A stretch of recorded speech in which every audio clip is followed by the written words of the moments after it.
It's Friday afternoon, and what better way to end the week than a dogfight battle on the Phone Dog YouTube channel? How's it going, guys? I'm Aaron Baker from PhoneDog.com. In this hand, I've got that HTC One that you all love, and in this hand, I've got the Apple iPhone 5, actually running iOS 7, that a lot of people love as well. It's a battle, Android versus iOS, HTC versus Apple, bigger versus smaller. We're going to put them together and see which one comes out on top in this dogfight battle, which starts right now.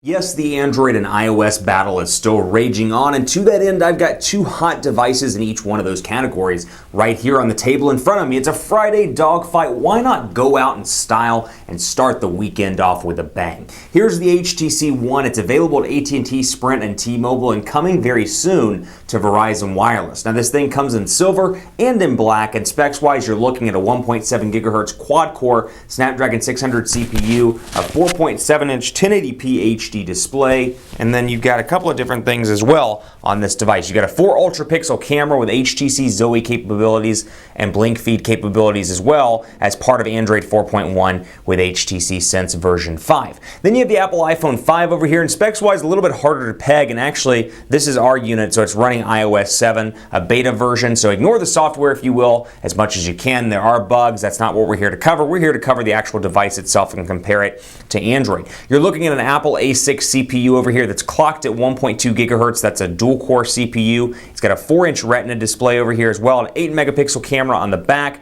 with 1080p HD video recording, and I should point out that this one does 1080p HD video recording as well. 2,300 milliamp hour battery over here, 4G LTE connectivity on both of these devices, and you have the usual goodies over here with Siri and FaceTime and all of those capabilities as well. 1,440 milliamp hour battery in the Apple iPhone 5. So available on all those carriers as well, plus Verizon right now, plus a wealth of prepaid carriers also. This one, hopefully we'll see on some of the other prepaid carriers in the coming weeks, which I know that's what you hear all the time in the mobile space. Now, before I get too far into the dogfight, I want to give special thanks to our partners at Best Buy Mobile because they give us all kinds of devices like this for use in our One Paw Bandit giveaway game. When you go into Best Buy Mobile, you'll walk out working. They'll make sure your email, your web, your contacts, your settings on whichever device you choose are working, so when you walk out that door, you can start your weekend off. You don't have to worry about getting all the settings set up. Now, first thing I want to point out here on both of these devices, and like I said, this is running iOS 7 as a beta, but still very much the case with iOS 6 as well. On the iPhone 5, there's no carrier installed bloatware. So you get this from AT&T, Sprint, T-Mobile. You're not going to see any carrier installed software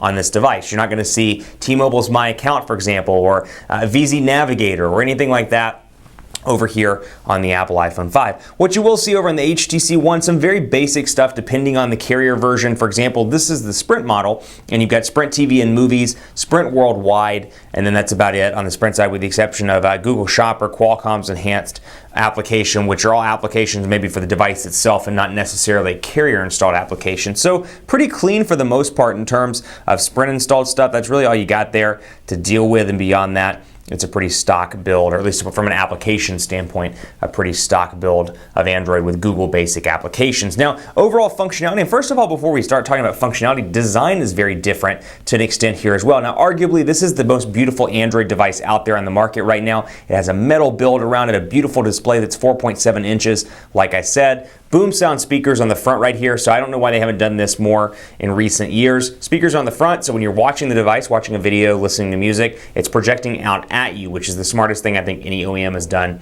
in some time. Design-wise, power button up top, 3.5 millimeter headphone jack up top. You've got your volume rocker over here on the side, micro USB charging port at the bottom, and then your micro SIM card slot up here in the top left-hand corner. But really a gorgeous design, and this is being called by many, even Android enthusiasts, as kind of the Android phone that resembles the iPhone. It's the iPhone of the Android world, if you will. And you can kind of see where it gets that appeal from. Metal on the back, metal on the front, looks a lot like the Apple iPhone 5. So here's the inspiration, if you want to call it that. The iPhone 5, obviously, you've got metal on the back. This is available, as is this one, in kind of a silver/white color scheme and a black/gray color scheme in 16, 32, and 64 gigabyte variants. This comes in 32 and 64 at select carriers. You got the white one over here. You got this on the front, all glass on the front, and then on the sides, nano SIM card slot over on the right-hand side, volume rocker, and then a toggle on the side to toggle between on volume, or regular volume, I should say, on volume. On volume. It sounds like something I would say, on volume.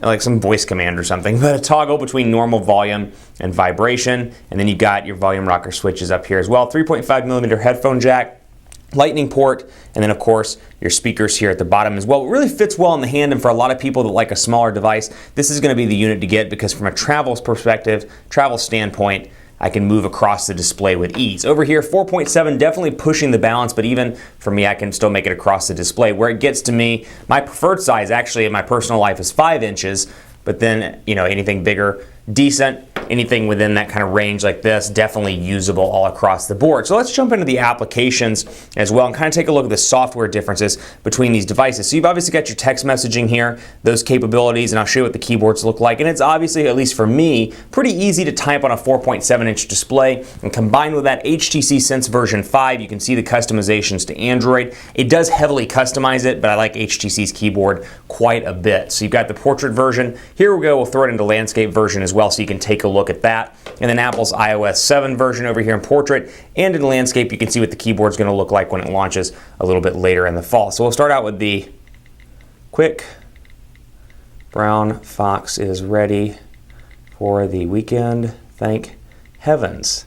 Quick brown fox is ready or rest according to that for the weekend, thank heavens. Portrait to landscape, fast and easy. Over here we'll do the same thing.